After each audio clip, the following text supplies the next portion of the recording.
Hanya modal kertas dan tinta, pria ini dapat cuan miliaran dengan jualan lahan di bulan. Itulah kenapa ide bisnisnya tersebut sangat-sangat brilian. Berikut ulasannya. Pada tahun 1980, Dennis Hof, seorang pria asal California, Amerika Serikat, yang berprofesi sebagai sales mobil, terpaksa harus menelan pil pahit kehidupan karena pernikahannya sedang berada di ambang perceraian. Hal tersebut diperburuk dengan keadaan ekonominya yang sedang kurang baik.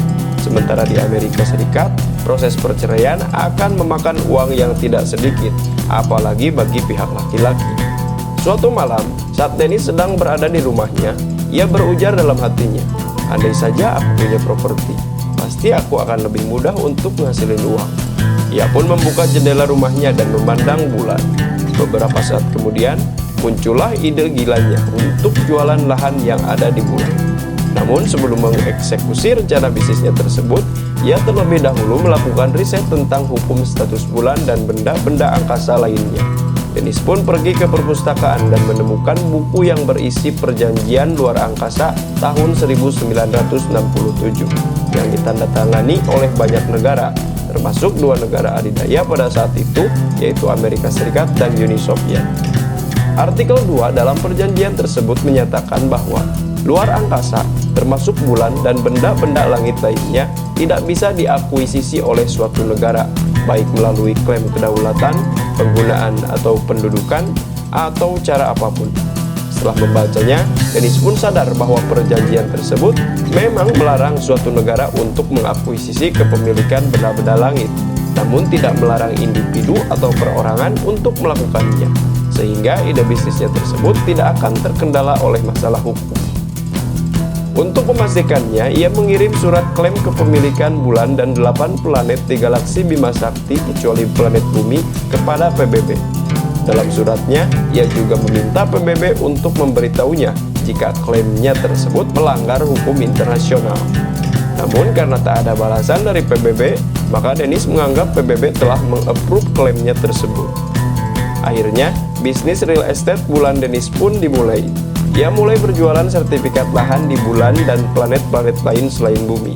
Ternyata, walaupun terdengar konyol, banyak orang yang mau membeli sertifikat lahan Dennis.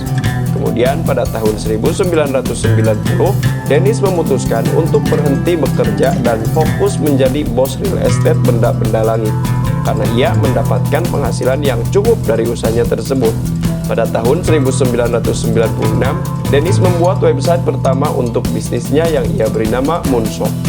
Walaupun ia masih belum bisa meroket ke angkasa untuk mengecek tanah jualannya, website tersebut membuat bisnisnya meroket, sampai-sampai jadi pemberitaan media-media besar seperti BBC, CNN, dan puncaknya di tahun 2023 ia masuk video ulasan Tube. Hurra!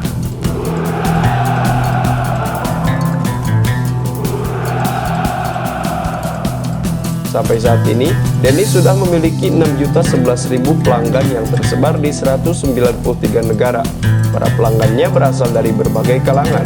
Ada pengusaha, konglomerat, artis Hollywood, bahkan 3 mantan presiden Amerika, George W. Bush, Ronald Reagan, dan Jimmy Carter juga pernah menjadi pelanggannya.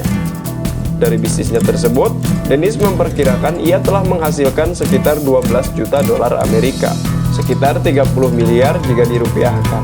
Uang itu ia dapatkan dari hasil penjualan 611 juta hektar lahan di bulan, 325 juta hektar di Mars, dan 125 juta hektar lahan di Venus dan Merkurius. Harga yang ditawarkan bermacam-macam sesuai luas dan letak lahan. Jika kamu berminat untuk membeli lahan di bulan, silakan kunjungi website lunarenembasy.com sendirian, karena Mimin kagak ikut berjualan. Mungkin kamu nanya, apakah bisnis Dennis ini penipuan? Kok bisa dapat cuan dari ngaku-ngaku punya lahan di bulan? Jawabannya, jika melihat kacamata hukum internasional dan Amerika, sepertinya itu bukan penipuan. Buktinya, dari 6.011.000 orang pelanggan, hanya ada 6 orang yang pernah minta refund. Maklum saja, pelanggannya kan orang-orang gabut dari kalangan sultan, bukan kayak Mimin yang harus nge-YouTube agar dapat cuan. Sekian informasi yang dapat Mimin sampaikan. Sampai jumpa di lain ulasan. Salam.